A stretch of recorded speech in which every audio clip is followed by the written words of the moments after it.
Proverbs 15:24. The way of life is above to the wise, that he may depart from hell beneath. Whenever we are talking about wisdom, we are referring to the ability to make good decisions. Every day we make many decisions that will either direct us toward the Lord and eventually heaven, or toward destruction with hell awaiting us.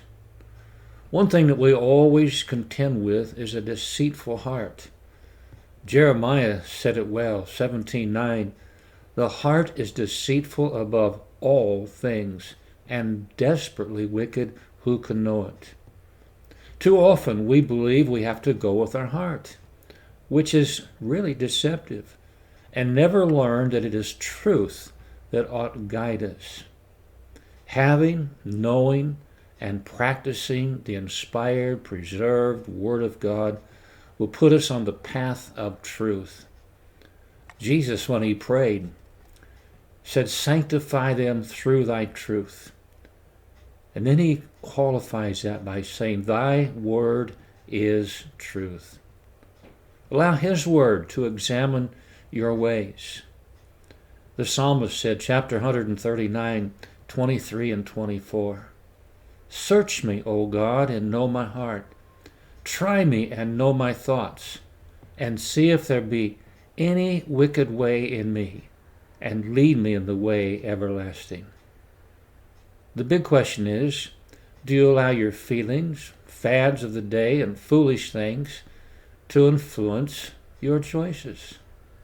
Anything other than his word directing your life is, as the Bible describes, earthly, sensual, and devilish.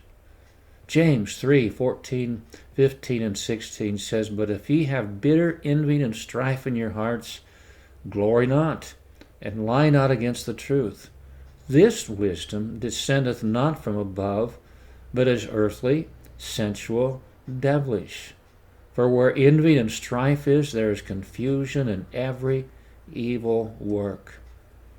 I believe that teaches us that if we're in constant strife, we're not allowing the truth of the Word of God to direct our lives. Spiritual thinking leads to life. Worldly thinking leads to death. Instead of being a belly worshiper, follow the Spirit of God and move upward. Colossians 3, verses 1 through 4.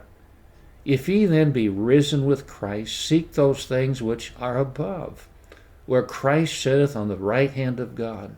Set your affection on things above, not on things on the earth. For you're dead, and your life is hid with Christ in God. When Christ, who is our life, shall appear, then shall ye also appear with him in glory." Thinking spiritually is making our life above. The way of life is above to the wise, that he may depart from evil beneath.